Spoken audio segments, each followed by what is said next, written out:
Alright, next build. I'm just kind of like rapid firing these. This one's Plasma Ball Ines. This is basically like the spiritual successor to my Berserker Ines build that I made a while ago and is still on my channel.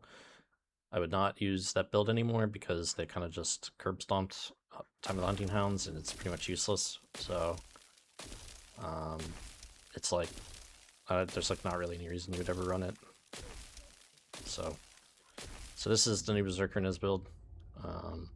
It's pretty good on Onslaught. It actually does quite a bit of damage. I don't remember which one of my screenshots it has, but you can do like 100 billion without that much of a problem. So I would pull it up if I could remember which one it was, but I've got a lot of screenshots in there and I can't remember which one it was. B-Busters, you can use this or Secret Garden, it doesn't matter. They're like the same damage. I actually like Secret Garden a lot because you can maintain the stacks on it when you don't have something to hit, but you can't maintain the stacks on this when you don't have something to hit, so. It is kind of nice to build one or the other though, if you decide to, especially if you're running like Onslaught 3, because you can pick up Veil Analyzer, and that can be pretty good for breaking shields sometimes when you need to, so. But otherwise, I'd just say you can take like Brisk. I think you can take Brisk Walk on this. Yeah, so if you want to, you could run like Brisk Walk for movement and then Defense Master, and then maybe run like Veil Analyzer or something. It's just kind of up to you. But this is probably, if you wanted this, you could switch this in. You would probably get rid of, it's probably Rifling Reinforcement, or you could maybe get rid of like Expand Weapon Charge or something, or just the Veil Analyzer. Because like in OS4, you don't need Veil Analyzer, so you can just run that. So I'm actually just going to do that right now. The shields that are on the OS4 monsters, or Onslaught 4, sorry, I shouldn't use acronyms, are not RK shields or firearm shields, they're just strong shields, so you don't actually need this. But if you're doing Onslaught 3, like if you're not on Onslaught 4 yet, then this is pretty good, and you probably want it over one of these two. I do like this one though, I think it's pretty nice situationally. So, you can run a sword, so this module, I think a lot of people don't know it actually does work with swords. So I'll just show these. The best one is Hypernova for it, but you use a little bit of a different build than most people run for Hypernova. You run something that looks a little bit more like this. So the reason that Hypernova is really good is it attacks fast, and this build stacks with how fast you attack with your melee weapon. So I'll go over that in a second, but the other one is just Volsha. Volsha is nice for breaking those shields in Onslaught 3. You know, I mean, I use this on like Bunny too, but yet again, you just don't need these in Onslaught 4. This is just like an Onslaught 3 thing. So I forgot to show the options. Those are down here. Let me go over this first before we go into it, I suppose. This is just my standard Onslaught 4. You can take more range if you want. It's just up to you what you want to take, but I prefer the defense reduction, or incoming damage reduction. You can run current bonding. You can also run, if you want to, you can run Golden Ensemble, and you can also run Power Beyond. It doesn't matter which one you run. But Power Beyond is probably the least good, if I had to guess. It's a little bit hard to maintain the range and stuff. I would just go current bonding. I think especially in Onslaught 4, I think you go current bonding because there's so many tyrants that you can get like the link to, and this links to, I believe, tyrants, colossi, and commanders, and like every freaking mob is a tyrant, so, or a commander. So you pretty much have like 100% uptime on this. It's just giving you like a free 40% electric skill power. It's insane. And then Dangerous Ambush, basically this ability, your third ability, instead of being like a single target hit or whatever it is, or the Chidori Lightning Blast or whatever you want to call it, just turns into this. But this does have a knockdown, like it'll knock down enemies, so, and when that happens, that counts as them being immobilized. So Dangerous Ambush can be pretty good for that. Also, just in Onslaught, a lot of things aren't targeting you, so you pretty frequently get like 25% skill power just from things not targeting you, but if you choose to knock them down, then you'll just get even more. So I think it's pretty good. I like it. I don't know why that procced, but sure. Let me get rid of those, sorry.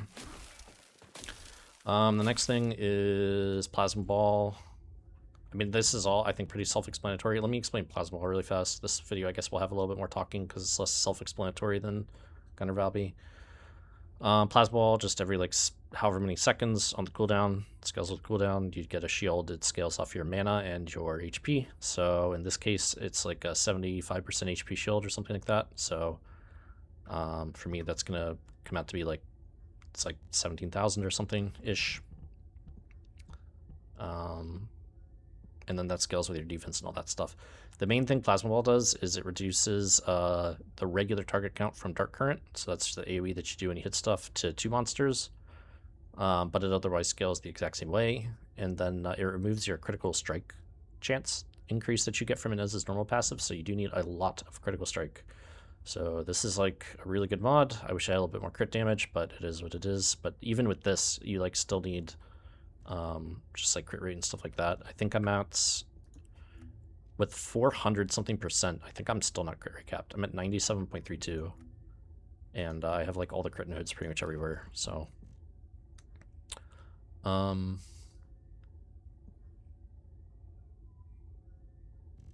yes, so yeah, if you didn't have something like this, you'd probably have to work in like skill insight, and if that's the case, you probably want to just probably replace this with it or something, would be my guess. You could replace the HP mod. Like, this build is naturally tanky because you have a regenerating shield on a 6.5 second cooldown that shields you for like 75% of your HP, something like that. So you could do that if you want to, but I do like how basically just tanky this build is. It's very hard to die. Like, the shield's constantly replenishing every 6.5 seconds if it breaks, and then it's like pulsing damage around you. You have knockdowns. So the main thing is just getting enough crit damage. This sort of does pretty good damage. The reason you don't run the Berserker build anymore is this does 3,000 damage a tick, and the highest damage you can get from the Berserker build is it does like less damage than this on just the initial hit, and then this pulse, it does like half the damage of the pulse from this. And this also hits pretty much the same or bigger area. So like Valby, yet again, it doesn't show the maximum range on this, but it scales up to 300%. Her other abilities only scale up to 200% yet again, so yet again misleading. This one scales up to 300%, but doesn't really matter. So, but this does go up to 300%. We're not making use of that. We're just trying to get as much as we can. I think I'm at like 150 or something, which I consider to be enough. It'd be cool if I could get the rest of it, because this is it hits pretty hard and it's constant damage. So for me right now, this is like 11-yard range. But the thing that people don't know is it's toward the bottom. I can't really show you, but it's like the last like 10 lines there. You can see where it says melee attacks. So melee attacks while Plasma Barrier is active deal additional AoE damage centered on the Plasma Ball target. And then it just discharges it. So basically, while you have the shield on you, nice. The one time that I look at it, it's like not going. It will, if you do a melee attack, it will actually explode on the enemy. And it doesn't look like it's doing anything, but I'll show you really quick that it is working, because the damage that you'll see is going to be really high. So usually I have on, in OS3 I was running Ensemble, but since I'm running whatever it is, current bonding right now, it's going to be a little bit less. Sorry, I'm just waiting for the shield to restart. So normally these swords are going to do like really bad damage. I'm going to show you with these because they have nice travel to them. See how it's doing like it's doing like almost 400 million DPS, or like 350 million, and it's all skill damage. So that is actually the explosions from the Dark Current. Because if you see, if I just stand here, it's not going to be that damage rate. Like, this is ticking for like 50, 60 million, and like the swords are not doing 300 million. So it's doing an explosion. And you can kind of see it if you like line these up a bit more. So like if I hit one of these, you'll see just the explosion go pretty far out. So see how you see how that guy back there is like, this guy over here is like twitching, even though I'm like not near him. See how it's not hitting him right now? But if I do that, it like extends it. So it extends it for this has a bigger range for me, so it's gonna go even further, but. So you can see it's like all the way out there. It's like hitting this guy like over here. So it basically makes your swords have like AoE skill damage, which is pretty cool. That's one of the reasons I like it. Sadly, it's not really scaled enough to be strong. So you don't like fight with the swords. It's going to just slow you down. So you may as well just fight with the Buster or Secret Garden to do your damage, but it's just a neat thing. The single target with the sword is actually pretty good though as a result, and that's the reason that you would want to use Hypernova, is because Hypernova attacks the fastest. I can just show you. I think people don't realize it attacks the fastest because the skill doesn't scale with attack speed, so people think it doesn't attack very fast, but it's actually the fastest and it's not close. It's 2.83, and the next fastest is this one at 2.17. So this one's like down here at 1.8, and Manus is even below that, I think. Wherever Manus is. Yeah, 1.47. So it's way faster than all the others. So basically, every single hit of this is going to do 3,000% skill power. So it's pretty cool. It can do pretty competitive single target damage with that. Like you can do like over 30 million DPS with it, single target. But you will do just like a little bit more with this, because keep in mind it's only while the shield's on. So if something breaks the shield, or the shield just stopped for like 6 seconds, you don't get the damage. And obviously if you're just attacking with a melee weapon, you don't get the damage that this gives, which is like 60% electric skill power. So it is better just to fight with this, but it's kind of a neat thing. It's cool in the sense that like if you're an onslaught and you just got melee weapon buffs, then they're at least doing something for you, because the damage on this is actually pretty high if you build it for damage. So, but anyways, that's how that works. I think I covered everything. There's the knockdowns, dangerous ambush, the regenerating shield, scales with mana, but not as hard as the other ones, because you don't get the crit rate scaling. It's just scaling your shield, and the dark current damage a tiny bit, which is pretty much nothing now after they nerfed it by like 80%. I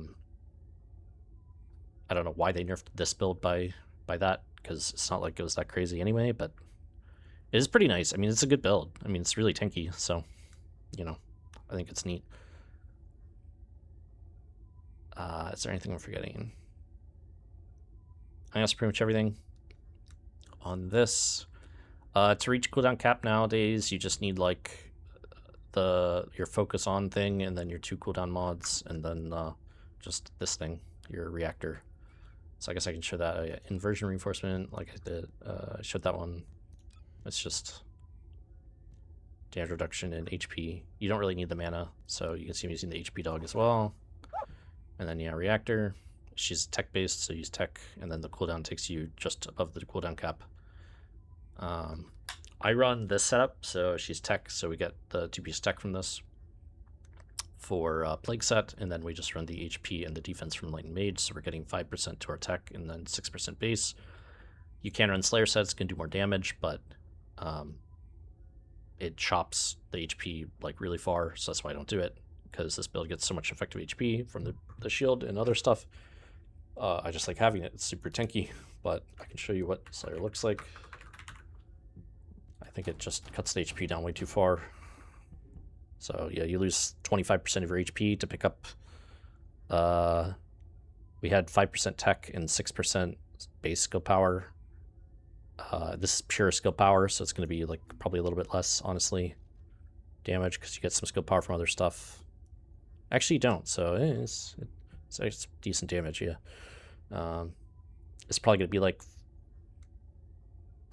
15 to 16% more damage, probably like 16% or something more damage, but you're losing 25% of your life, and since you technically have 2 life bars, it's also cutting this in half, so it's a difference of having like 37,000 effective hit points versus having like 22,000 or something like that, right? So I don't know, I feel like it's a pretty big loss in terms of tankiness. And the longer that shield's on you, the more it's pulsing damage, right? So like if the shield breaks immediately because you're using this, then it's not pulsing damage around you. So it's probably actually closer than 16% just due to that. So anyways, that's why I like running this setup with 2-piece Plague and Lightning Mage. It's just basically the best that you can get from each piece here. This is my favorite combo on pretty much every Descendant that uses skills right now, if they're tech or singular based, because it's just really a blend of HP. So this is the RK tuning, just electric change catalyst in the top corner, and then we take this for the range.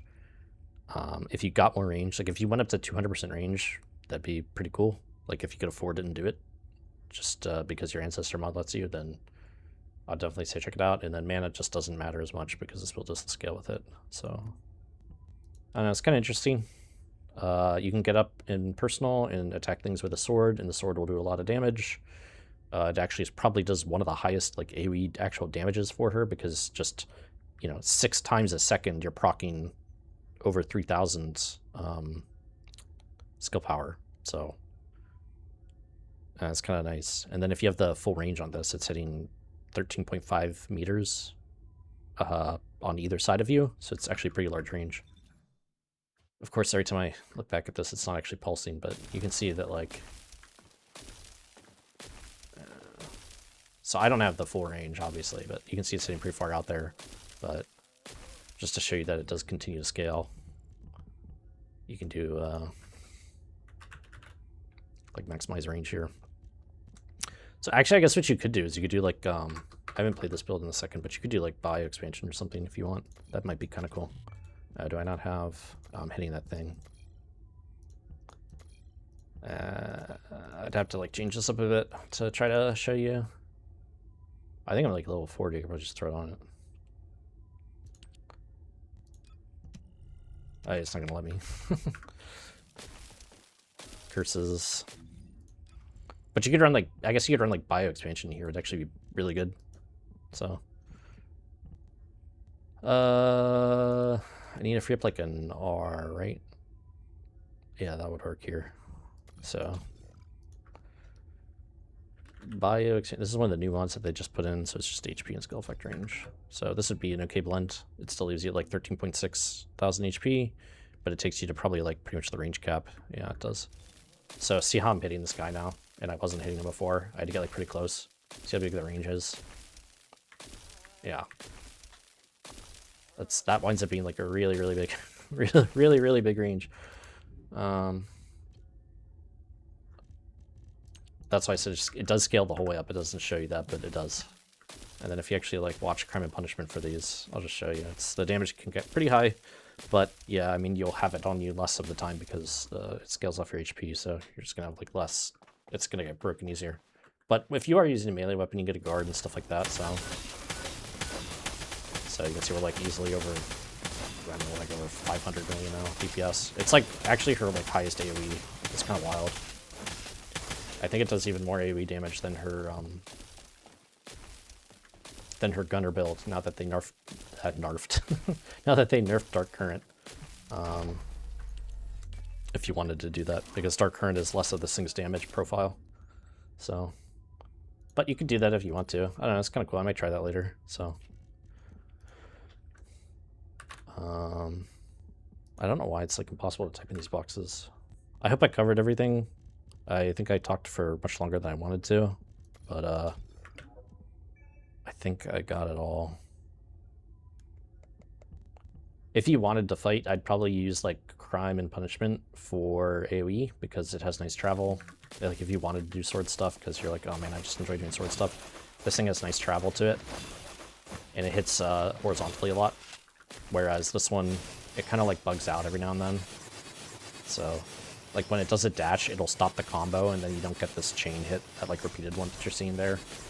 That one will like stop if your character dashes, whereas this one doesn't have it, and it travels pretty well. So I would probably use these for just general mobbing, and then use this one for like single target.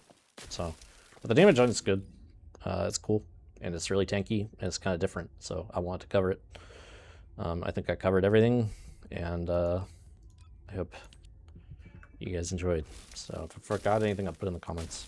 And if you guys know anything that's better than what I'm doing, not just Ines builds, I mean like for Plasma Ball, then let me know.